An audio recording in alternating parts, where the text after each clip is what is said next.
Rochester hakkab ise tegema veel Tomkinsile sealt kolmene ja see jääb lühikeseks ning Krivošejev ja kas Machado saab lõpuni minna Elegarile ja tuleb sealt parim lauavõitleja, on vabaviskeid tabanud.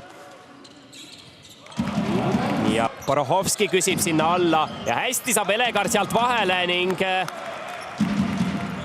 Kalevil hea võimalus veel vahet suurendada. Machado Elegarile alla, kas Elegar võtab sealt Parahovski ette? Oli sealt tasakaalu kaotamas, aga Arbet saab viskele. Juba Nižni Novgorod juhtimas ja Singlerilt kolmene. Aga see vise ei taha tabada, kuid Elegar kõrgel hüppel lauas ja Kupsaselt nüüd poole lõpuni. Elegarile mängitakse nüüd alla. No Antonovi vastu seal 1-1 võiks Elegar teha küll. Ja hästi keerab Elegar ning Pasaku aktiivselt küsib alla ja seal on Kupsas hätta jäänud, kuid nüüd seisab hästi ja tuleb Elegar lauda. Saab kohe palli tagasi ja kiirrünnak Kalevilt. Mida tehakse nüüd? Vaatasin juba, et läheb Machado sööt ikka väga mööda Elegarist, aga võimas äli. Antonov lahendabki selle rünnaku ära. Elegar ja ilusti keerab seal Antonovile ära ning tulevad minna. Torbek Elegarile sinna alla ja Elegar teeb ära sealt ilusti Krivošejevi tegutsemisega. Näitab seal, et varem tuleb juhendamas ja alla Elegarile mängitakse ja Elegar teeb Krivošejeviga. Puurin petab Torbeku ära, Kitsingo kaitses seal abis ja Elegarile läheb lauapall. Elegaril lisaks käes ka 4 lauapalli ning nüüd tuleb siis 5. Ja Arbetil on viskekoht ja tabab Arbet nulli peal ja visked väljakult talle 7-0. Aga Machado võiks võib-olla keskenduda rohkem söötude jagamisele, aga nüüd mängitakse alla ja Kitsingu sööt Arbetini ei jõua, aga Elegar on õiges kohal ja Machado Elegari koostööst ning ilukorb väga vajalikul hetkel kindlasti. Hea emotsiooni annab veel Kalevile juurde, korraks selline peataolek siin minutiks oli, aga Alar Varrakune punktiga. Parahovskile mängitakse alla, seal Kitsing kukub, aga Parahovski viskab mööda ning ja Patsatsia on hädas ning lõpuks söödabki Elegarile ning kas Kalev suudab kiirelt vastata.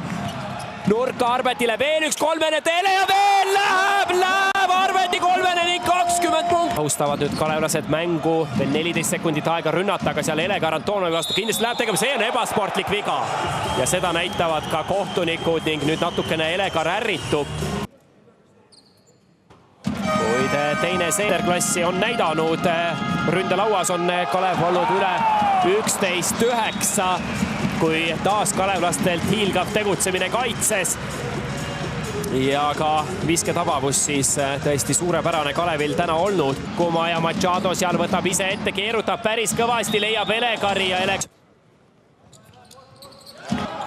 ja nüüd natukene oleme siin pressingu vastu hädas, aga Singler saab vabalt positsioonilt viskele Kitsingult kolmene ja Kitsingu kolmene nüüd ei taba ja hästi võitleb küll, aga söödab hoopis välja Elegarile. 5 sekundit veel aega rünnata, hea sööt Elegarile ja tuleb üle. Kondet siin kolmiktuublit vormistada saame näha, aga Elegar teeb Patsatsiale ära ning finaali korduskohtumine, kus siis 14-punktiline Kalev Cramo juhtimas Euroliiga klubi Nižni Novgorodi vastu ning venelastel ei õnnestu täna miski ja Machado jalutab veel Baburinilt kolmene, taas mööda Elegarilt veel üks lauapall. Kohe lahendit leida, aga nüüd Baburini vastu kindlasti Elegar küsib nüüd alla Saveljevi vastu ja sealt Elegar peab tegema, ilusti pöörab ja taas Elegari vabavisked täna 7-4 nüüd. Ühisliigas läheb nüüd paremaks, kui Arbet ei suuda realiseerida rünnakut, aga vastu seejärel sõbrapäeval võiks öelda võidetavat vastast veel tulemas. Seejärel küll vahepeal 19. veebruaril mängitakse Moskva CSKA-ga ja pärast seda taas võidetavad vastased Astana ja Peterburi Zenit, aga miks mitte üllatada ka CSKA-d, aga tänane kohtumine on lõppenud.